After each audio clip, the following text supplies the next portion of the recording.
Chapter 14 Audio Log Transmission Sol 119. You know what? Screw this. Screw this airlock, screw that hab, and screw this whole planet. Seriously, this is it. I've had it. I've got a few minutes before I run out of air, and I'll be damned if I spend them playing Mars's little game. I'm so sick of it, I could puke. All I have to do is sit here. The air will leak out, and I'll die. I'll be done. No more getting my hopes up, no more self-delusion, and no more problem solving. I've had it! Audio log transcript Sol 119 2. Okay, I've had my tantrum, and now I have to figure out how to stay alive. Again. Okay, let's see what I can do here. I'm in the airlock. I can see the hab out the window. It's a good 50 meters away. Normally, the airlock is attached to the hab, so that's a problem. The airlock's on its side, and I can hear a steady hiss. So either it's leaking or there are snakes in here. Either way, I'm in trouble. Also, during the whatever the hell happened, I got bounced around like a pinball and smashed my faceplate. Air is notoriously uncooperative when it comes to giant gaping holes in your EVA suit. Looks like the hab is completely deflated and collapsed. So even if I had a functional EVA suit to leave the airlock with, I wouldn't have anywhere to go. So that sucks. I gotta think for a minute, and I have to get out of this EVA suit. It's bulky and the airlock is cramped. Besides, it's not like it's doing me any good. Audio log transcript Sol 119 3. Things aren't as bad as they seem. I'm still screwed, mind you, just not as deeply. Not sure what happened to the hab, but the rover's probably fine. It's not ideal, but at least it's not a leaky phone booth. I have a patch kit on my EVA suit, of course, the same kind that saved my life back on Sol 6. But don't get excited. It won't do the suit any good. The patch kit is a cone-shaped valve with super sticky resin on the wide end. It's just too small to deal with a hole larger than 8 centimeters. And really, if you have a 9-centimeter hole, you're going to be dead before you could whip out the kit. Still, it's an asset, and maybe I can use it to stop the airlock leak. And that's my top priority right now. It's a small leak. With the faceplate gone, the EVA suit is effectively managing the whole airlock. It's been adding air to make up for the missing pressure, but it'll run out eventually. I need to find the leak. I think it's near my feet, judging by the sound. Now that I'm out of the suit, I can turn around and get a look. I don't see anything. I can hear it, but it's down here somewhere, but I don't know where. I can only think of one way to find it. Start a fire! Yeah, I know. A lot of my ideas involve setting something on fire. And yes, deliberately starting a fire in a tiny enclosed space is usually a terrible idea. But I need the smoke. Just a little wisp of it. As usual, I'm working with stuff that was deliberately designed not to burn. But no amount of careful design by NASA can get around a determined arsonist with a tank of pure oxygen. Unfortunately, the EVA suit is made entirely of non-flammable materials. So is the airlock. My clothes are fireproof as well, even the thread. I was originally planning to check the solar array, doing repairs as needed after last night's storm, so I have my toolbox with me. But looking through it, I see it's all metal or non-flammable plastic. I just realized I do have something flammable. My own hair. It'll have to do. There's a sharp knife in the toolkit. I'll shave some arm hairs off into a little pile. Next step, oxygen. I don't have anything so refined as pure oxygen flow. All I can do is muck with the EVA suit controls to increase oxygen percentage in the whole airlock. I figure bumping it to 40% will do. All I need now is a spark. The EVA suit has electronics, but it runs on very low voltage. I don't think I could get an arc with it. Besides, I don't want to mess with the suit. I need it working to get from the airlock to the rover. The airlock itself has electronics, but it ran on HAB power. I guess NASA never considered what would happen if it was launched 50 meters. Lazy bums. Plastic might not burn, but anyone who's played with a balloon knows it's great at building up static charge. Once I do that, I should be able to make a spark just by touching a metal tool. Fun fact, this is exactly how the Apollo 1 crew died. Wish me luck! Audio log transcript Sol 119-4. I'm in a box full of burning hair smell. It's not a good smell. On my first try, the fire lit, but the smoke just drifted randomly around. My own breathing was screwing it up. So I held my breath and tried again. My second try, the EVA suit threw everything off.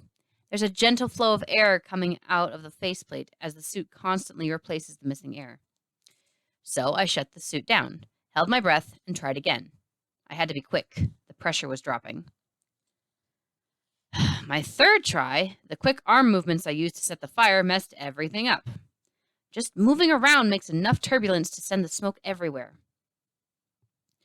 The fourth time, I kept the suit turned off, held my breath, and when the time came to light the fire, I did it very slowly. Then I watched as the little wisp of smoke drifted toward the floor of the airlock, disappearing through a hairline fracture. I have you now, little leak. I gasped for air and turned the EVA suit back on. The pressure had dropped to 0.9 atmospheres during my little experiment. But there was plenty of oxygen in the air for me and my hair fire to breathe. The suit quickly got things back to normal. Looking at the fracture, I see that it's pretty tiny. It would be a cinch to seal it with the suit's patch kit, but now that I think about it, that's a bad idea. I'll need to do some kind of repair to the faceplate. I don't know how just yet, but the patch kit and its pressure-resistant resin are probably really important. And I can't do it bit by bit either. Once I break the seal on the patch kit, the binary components of the resin mix, and I have 60 seconds before it hardens. I just can't take a little to fix the airlock. Given time, I might be able to come up with a plan for the faceplate. Then I could take a few seconds during that plan to scrape resin over the airlock fracture. But I don't have time. I'm down to 40% of my N2 tank. I need to seal that fracture now, and I need to do it without using the patch kit. First idea, little Dutch boy. I'm licking my palm and placing it over the crack. Okay, I can't quite make a perfect seal, so there's airflow. Getting colder now. Getting pretty uncomfortable. Okay, screw this. On to idea number 2. Tape. I have duct tape in my toolbox. Let's slap some on and see if it stops the flow. I wonder how long it will last before the pressure grips it. Putting it on now. There we go. Still holding. Let me check the suit. Readouts say the pressure is stable. Looks like the duct tape made a good seal. Let's see if it holds. Audio log transcript Sol 119-5. It's been 15 minutes, and the tape is still holding. Looks like that problem is solved. Sort of anticlimactic, really. I was already working out how to cover the breach with ice. I have 2 liters of water in the EVA suit's hamster feeder.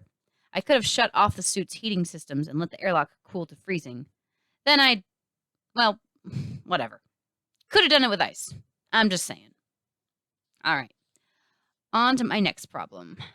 How do I fix the EVA suit? Duct tape might seal a hairline crack, but it can't hold an atmosphere of pressure against the size of my broken faceplate. The patch kit is too small, but still useful. I can spread the resin around the edge of where the faceplate was, then stick something on to cover the hole. Problem is, what do I use to cover the hole? Something that can stand up to a lot of pressure. Looking around, the only thing I see that can hold an atmosphere is the EVA suit itself. There's plenty of material to work with, and I can even cut it. Remember when I was cutting hab canvas into strips? Those same shears are right here in my toolkit. Cutting a chunk out of my EVA suit leaves it with another hole, but a hole I can control the shape and location of. Yeah, I think I see a solution here. I'm going to cut off my arm. Well, no, not my arm, the EVA suit's arm. I'll cut right below the left elbow. Then I can cut along its length, turning it into a rectangle. It'll be big enough to seal the faceplate, and it'll be held in place by the resin. Material designed to withstand atmospheric pressure? Check. Resin designed to seal a breach against that pressure? Check. And what about the gaping hole on the stumpy arm? Unlike my faceplate, the suit's material is flexible. I'll press it together and seal it with resin. I'll have to press my left arm against my side while I'm in the suit, but there'll be room. I'll be spreading the resin pretty thin, but it's literally the strongest adhesive known to man. And it doesn't have to be a perfect seal. It just has to last long enough for me to get to safety. And where will that safety be? Not a clue. Anyway, one problem at a time. Right now, I'm fixing the EVA suit. Cutting the arm off the suit was easy. So was cutting along its length to make a rectangle. Those shears are strong as hell. Cleaning the glass off the faceplate took longer than I'd expected. It's unlikely it would puncture EVA suit material, but I'm not taking any chances. Besides, I don't want glass in my face when I'm wearing it. Then came the tricky part. Once I broke the seal on the patch kit, I had 60 seconds before the resin set. I scooped it off the patch kit with my fingers and quickly spread it around the rim of the faceplate. Then I took what was left and sealed the armhole. I pressed the rectangle of suit material onto the helmet with both hands while using my knees to keep pressure on the arm's seam. I'd held on until I counted 120 seconds, just to be sure. It seemed to work well. The seal looked strong and the resin was rock hard. I did, however, glue my hand to the helmet. Stop laughing. In retrospect, using my fingers to spread the resin wasn't the best plan. Fortunately, my left hand was still free. After some grunting and a lot of profanities, I was able to reach the toolbox. Once I got a screwdriver, I chiseled myself free, feeling really stupid the whole time.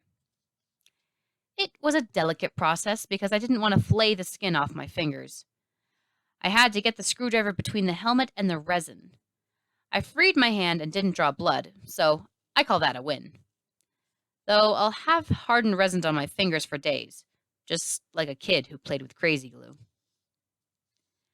Using the ARM computer, I had the suit overpressurized to 1.2 atmospheres. The faceplate patch bowed outward, but otherwise held firm. The arm filled in, threatening to tear the new seam, but stayed in one piece. Then I watched the readouts to see how airtight things were. Answer? Not very. It absolutely pissed the air out. In 5 minutes, it leaked so much it pressurized the whole airlock to 1.2 atmospheres. The suit is designed for 8 hours of use. That works out to 250 milliliters of liquid oxygen. Just to be safe, the suit has a full liter of O2 capacity. But that's only half the story. The rest of the air is nitrogen. It's just there to add pressure. When the suit leaks, that's what backfills in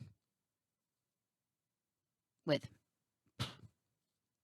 The suit has 2 liters of liquid N2 storage. Let's call the volume of the airlock 2 cubic meters. The inflated EVA suit probably takes up half of it. So it took 5 minutes to add 0.2 atmospheres to 1 cubic meter. That's 285 grams of air. Trust me on the math. The air in the tanks is around 1 gram per cubic centimeter, meaning I just lost 285 milliliters. The 3 tanks combined had 3,000 milliliters to start with. A lot of that was used to maintain pressure while the airlock was leaking. Also, my breathing turned some oxygen into carbon dioxide, which was captured by the suit's CO2 filters. Checking the readouts, I see that I have 410 milliliters of oxygen, 738 milliliters of nitrogen. Together, they make almost 1,150 milliliters to work with. That divided by 285 milliliters lost per minute. Once I'm out of the airlock, this EVA suit will only last 4 minutes. Crap. Audio log transcript Sol 119.7. Okay, I've been thinking some more. What good is going to the rover? I'd just be trapped in there instead. The extra room would be nice, but I'd still die eventually. No water reclaimer, no oxygenator, no food. Take your pick.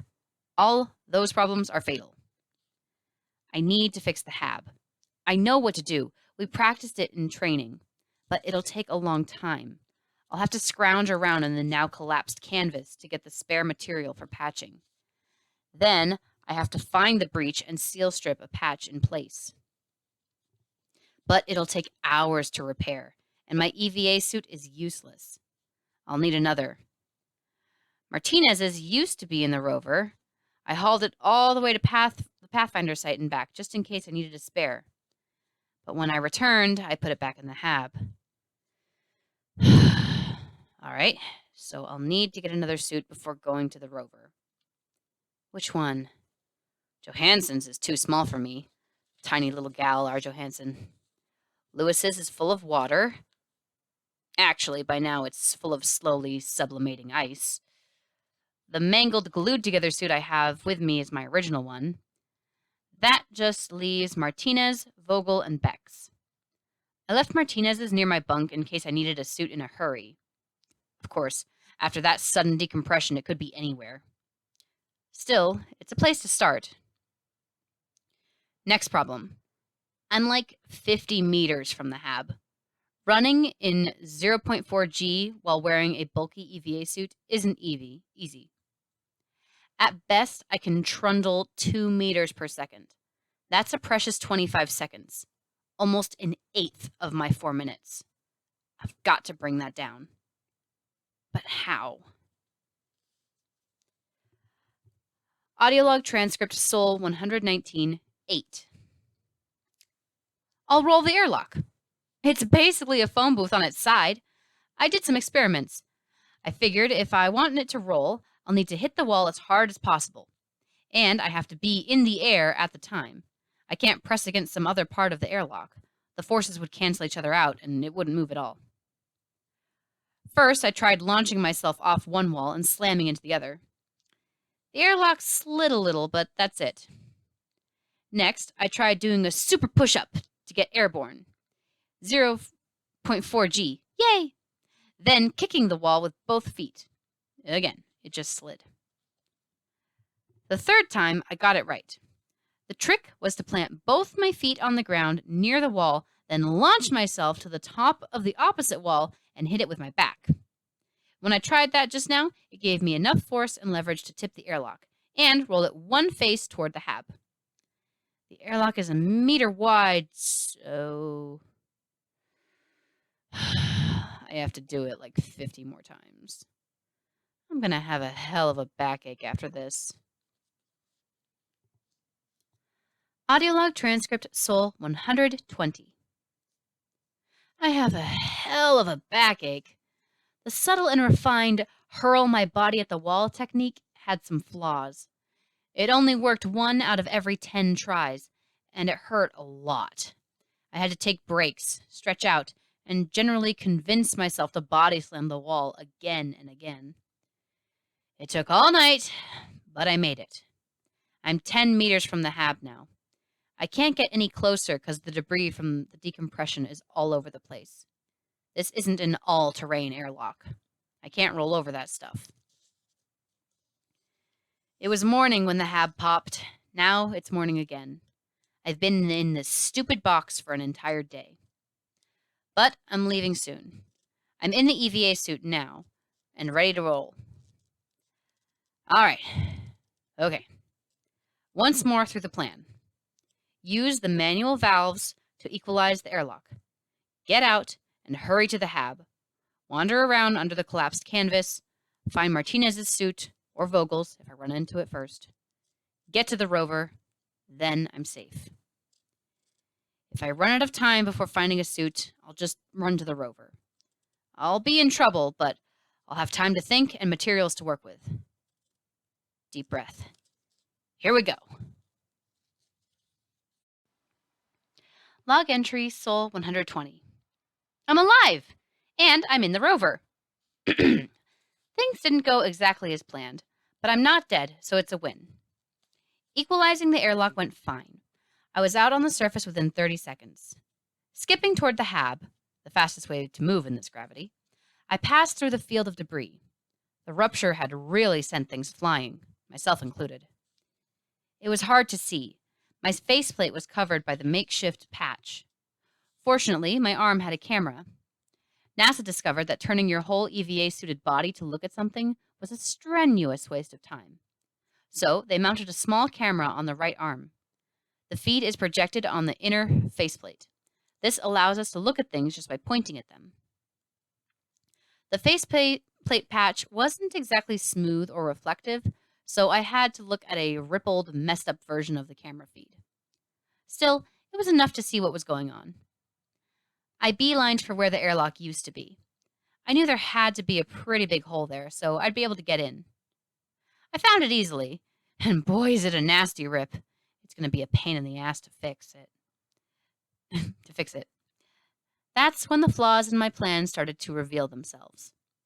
I only had one arm to work with. My left arm was pinned against my body, while the stumpy arm of the suit bounced freely. So as I moved around under the canvas, I had to use my one good arm to hold the canvas up. It slowed me down. From what I could see, the interior of the hab is chaos. Everything's moved. Entire tables and bunks are meters away from where they started. Lighter objects are wildly jumbled, many of them out on the surface. Everything's covered in soil and mangled potato plants. Trudging onward, I got to where I'd left Martinez's suit. To my shock, it was still there. Yay, I naively thought. Problem solved! Unfortunately, the suit was pinned under a table, which was held down by the collapsed canvas. If I'd had both arms, I could have pulled it free, but with only one, I just couldn't do it. Running low on time, I detached the helmet. Setting it aside, I reached past the table to get Martinez's patch kit. I found it with the help of the arm camera. I dropped it in the helmet and hauled ass out of there. I barely made it to the rover in time. My ears were popping from pressure loss, just as the rover's airlock filled with wonderful one-atmosphere air. Crawling in, I collapsed and panted for a moment. So, I'm back in the rover. Just like I was back on the Great Pathfinder Recovery Expedition. Ugh. At least this time it smells a little better. NASA's probably pretty worried about me by now. They probably saw the airlock move back to the hab, so they know I'm alive, but they'll want status. And as it happens, it's the rover that communicates with Pathfinder. I tried to send a message, but Pathfinder isn't responding. That's not a big surprise. It's powered directly from the hab, and the hab is offline. During my brief, panicked scramble outside, I saw that Pathfinder was right where I left it, and the debris didn't reach that far out. It should be fine once I get it some power. As for my current situation, the big gain is the helmet. They're interchangeable, so I can replace my broken one with Martinez's. The stumpy arm is still an issue, but the faceplate was the main source of leaks. And with the fresh patch kit, I can seal the arm with more resin. But that can wait. I've been awake for over 24 hours. I'm not in any immediate danger, so I'm going to sleep. Log entry Sol 121. Got a good night's sleep and made real progress today. First thing I did was reseal the arm. Last time I had to spread the resin pretty thin. I'd used most of it for the faceplate patch. But this time I had a whole patch kit just for the arm. I got a perfect seal. I still only had a one-armed suit, but at least it didn't leak. I'd lost most of my air yesterday, but I had a half hour of oxygen left. Like I said earlier, a human body doesn't need much oxygen. Maintaining pressure was the problem. With that much time, I was able to take advantage of the rover's EVA tank refill, something I couldn't do with the leaky suit. The tank refill is an emergency measure. The expected use of the rover is to start with full EVA suits and come back with air to spare. It wasn't designed for long trips or even overnighters. But, just in case of emergency, it has refill hoses mounted on the exterior. Inside space was limited already, and NASA concluded that most air-related emergencies would be outdoors. But refilling is slower than my suit was leaking, so it wasn't any use to me until I swapped helmets. Now, with a solid suit capable of holding pressure, refilling the tanks was a breeze. After refilling and making sure the suit was still not leaking, I had a few immediate tasks to take care of. Much as I trust my handiwork, I want a two-armed suit. I ventured back into the hab, this time not being rushed. I was able to use a pole to leverage the table off Martinez's suit. Pulling it loose, I dragged it back to the rover. After a thorough diagnostic to be sure, I finally had a fully functioning EVA suit. It took me 2 trips to get it, but I got it. Tomorrow, I'll fix the hab. Log entry Sol 122. The first thing I did today was line up rocks near the rover to spell A-OK. That should make NASA happy. I went into the hab again to assess damage. My priority will be to get the structure intact and holding pressure. From there, I can work on fixing stuff that broke. The hab is normally a dome, with flexible support poles maintaining the arch and rigid folding floor material to keep its base flat. The internal pressure was a vital part of its support. Without it, the whole thing collapsed. I inspected the poles, and none of them had broken. They're just lying flat is all. I'll have to recouple a few of them, but that'll be easy. The hole where airlock 1 used to be is huge, but surmountable. I have seal strips and spare canvas. It'll be a lot of work, but I can get the hab together again. Once I do, I'll reestablish power and get Pathfinder back online. From there, NASA can tell me how to fix anything I can't figure out on my own. I'm not worried about any of that. I have a much bigger problem. The farm is dead. With a complete loss of pressure, most of the water boiled off. Also, the temperature is well below freezing. Not even the bacteria in the soil can survive a catastrophe like that. Some of the crops were in pop tents off the hab, but they're dead too. I had them connected directly to the hab via hoses to maintain air supply and temperature. When the hab blew, the pop tents depressurized as well. Even if they hadn't, the freezing cold would have killed the crops. Potatoes are now extinct on Mars. So is the soil bacteria. I'll never grow another plant so long as I'm here. We had it all planned out. My farm would give me food till Sol 900. A supply probe would get here on Sol 856, way before I ran out. With the farm dead, that plan is history. The ration packs won't be affected by the explosion, and the potatoes have already grown, may be dead, but they're still food. I was just about to harvest, so it was a good time for this to happen, I guess. The rations will last me till Sol 400. I can't say for sure how long the potatoes will last until I see how many I've got. But I can estimate. I had 400 plants, probably averaging 5 potatoes each. 2,000 taters. At 150 calories each, I'll need to eat 10 per Sol to survive. That means they'll last me 200 sols. Grand total, I have enough food to last till Sol 600. By Sol 856, I'll be long dead.